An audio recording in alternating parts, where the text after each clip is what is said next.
So we're doing another interview for the Legacy Project, Atenveldt Chronicles. What is your name? My essay name? Yes. Is Nichelle Whitewolf. And how long have you been in the SCA? I've been in the SCA for way too long.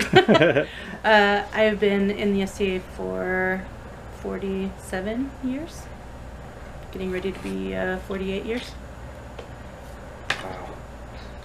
Wow. Tell me about your first event. If I recalled it, I would be able to tell you about it. I was 6 months old, and I want to say it was a Phoenix Firebird Festival of the Arts. I think that's what it was called. I think, and my parents saw an advertisement for a demo for it as an event in the newspaper, and it was around the corner from where they lived at the time, and they thought it looked good. I think it was on a Mother's Day, and they were like, hey, let's go do this thing, and they went and did the thing, and now we're still doing the thing. Oh. Thank you for continuing to do the thing. When did you get your AOA? I was 6. I sang Greensleeves at Coronation for Deaton and Kersheri. We used to get AOAs for things like that. Do you remember your first crown tourney? Actually, that was apparently one of our first events, was Atenveldt's first crown tourney. It wasn't our first exposure to it, but I think it was the first one that my parents attended as formal SCA people. Oh, Atenveldt's wow. first SCA crown. Atenveldt's crown. Remember an event you autocrated? The first event you autocrated? The first event I autocrated was, I think, a Queen's Arts something tea in like 1983 at Estrella Park when my mom was queen. Might have been 82, 83. I'm sure other people did it. I probably didn't do as much as I think I did, but I coordinated a part of the event. So I think we used to, on occasion, people would autocrat different parts of it, kind of like we do now, and I autocrated the arts part of her champion tourney weekend kind of thing. Yeah, super fun. Remember your first officer position? My first officer position, I held 3 offices at the same time back when we were allowed to do that for Barony of Atenveldt. Also 83, I think it was 83 to 85-ish. I was what they call the gold key, which is so the newcomer. I was list minister, and I was a drop dead deputy chronicler. I think, yeah, wow. All at the same time. But then we used to be able to do that when we were 13 or 14. I don't think we're allowed to do that anymore. Which we should. We should let people do that. I think some people can get away with it most of the time. Do you remember a baronial investiture that was special to you? A baronial investiture special to me. Probably one of the most recent ones was very special to me. Nud and Katz for Barony of Atenveldt was really special to me. Really have been amazing friends. Nud and I go back to when he lived in Caid, so late 80s, I think, is when we met, and I'm just really proud and happy to see him achieve that. And Kat is one of my students, so I was very pleased, and I think they're great partners for that endeavor.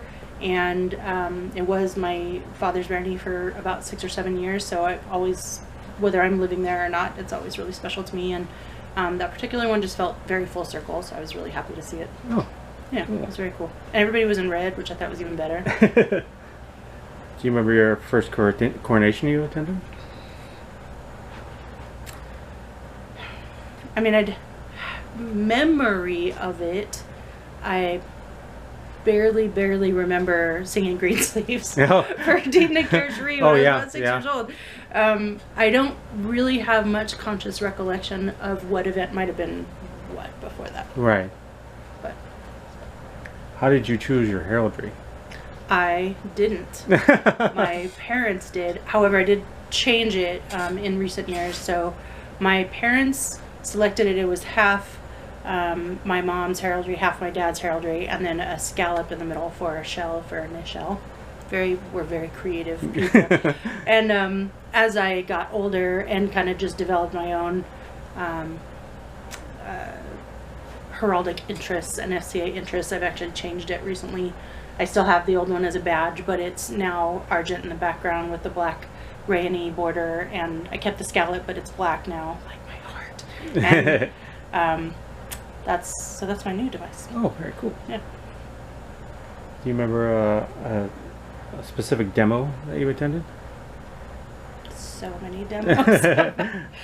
I have been to many, many demos. One of my favorite demos was probably, I was a little kid, I don't remember how old I was, and it was actually a Star Trek convention where we did a demo. And I got to meet a few of the Star Trek cast, which was the coolest thing, because I'm actually named after Nichelle Nichols, so that was like, wow. cool. That's cool. And I was lost almost all day with my parents panicking. Come to find out I was in an elevator playing chess with a friend like all day, just going up and down the elevator playing chess. And I actually have a pretty clear memory of that one. Wow. I learned how to play when I was really small. Oh, that sounds pretty cool. I probably wasn't any good at it. People told me I was good at it. I'm sure they were just being nice. You were doing it. I was doing it. That stuff I was awesome. playing chess in an elevator at a Star Trek convention where we did a demo. Can you pick out one favorite memory from Estrella War? Estrella Wars. Maybe one that sticks out.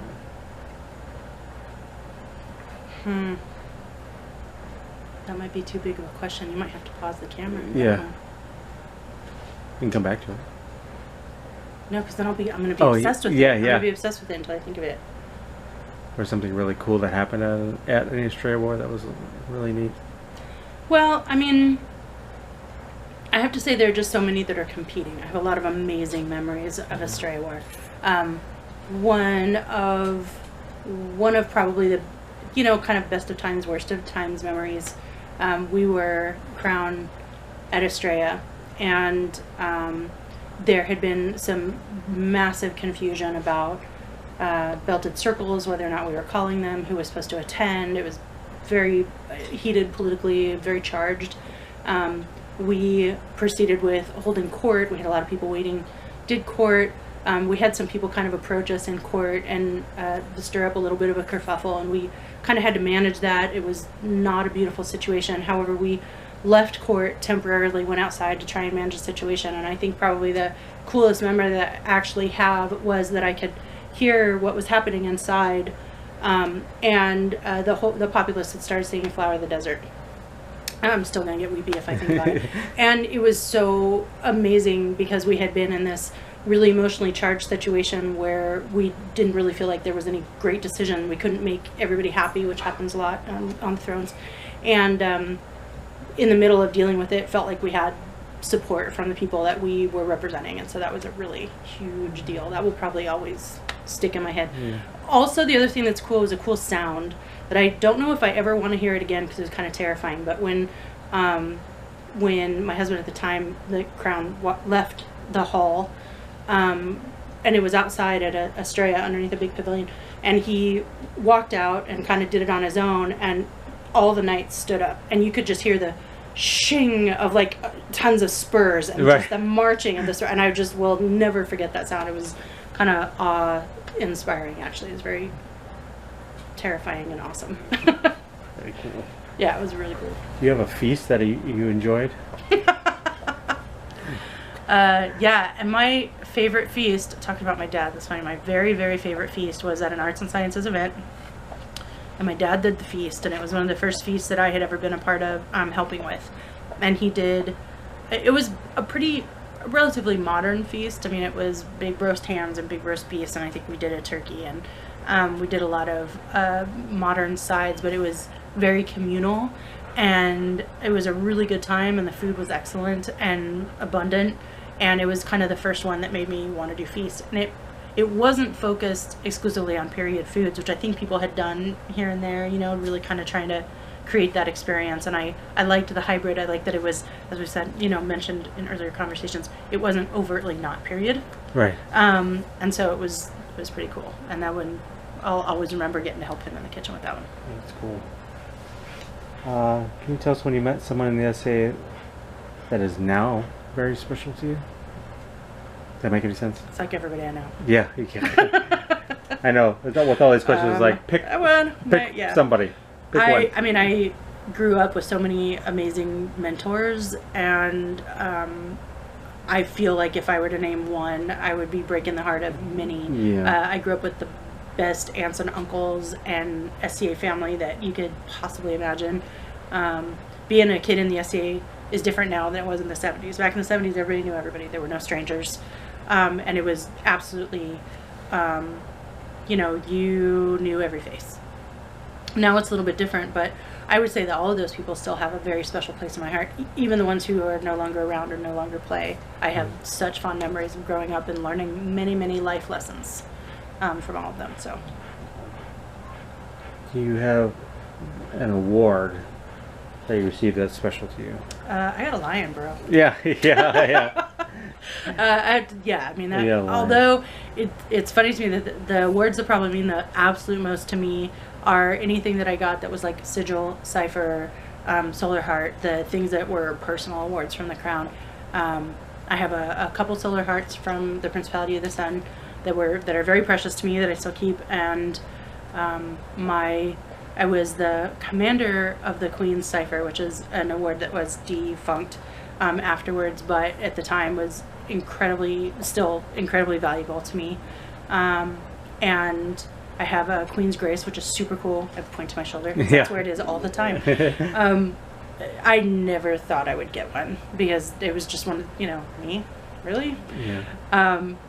And then the lion just blew my mind. Yeah. That's the Once a Reign, for people who don't know, Once a Reign, Atenveldt order that the king gives at the end of the reign, and Merrick honored me with his, and I can't imagine ever wanting anything else in the STA ever. Yeah.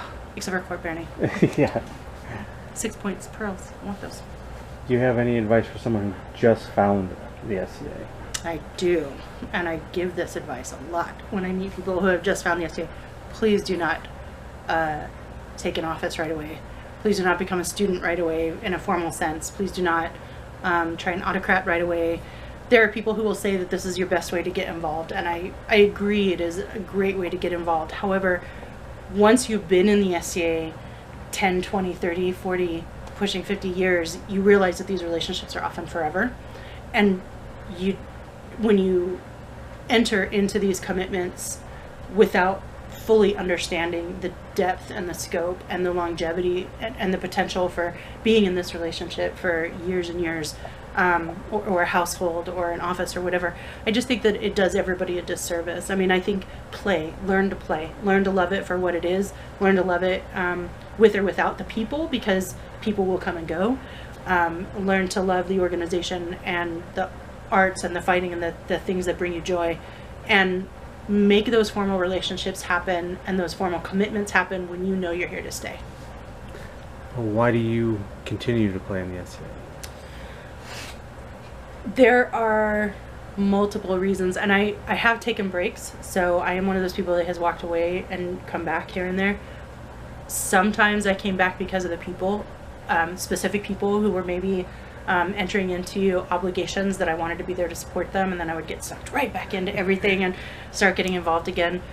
Largely it's also as a creative outlet. I have yet to see another organization that offers us the value of our creativity. I can make scrolls all day long and hang them on my wall. What good does that do? So this organization actually allows me to explore this kind of medium and actually make it valuable. And the same with a feast. I mean, I can cook family holidays, whatever, but it's so expansive, and to have that opportunity to influence and inspire and think that you just don't get it anywhere else. I feel like other clubs and organizations, I hear about them making, that kind of splash, but it just doesn't feel the same to me. I think I think we're just so broad in our scope. I love it. Well, thank you for sitting down and having an interview. Thank you for interviewing me for posterity and my kids' sake. They might remember it. Thanks.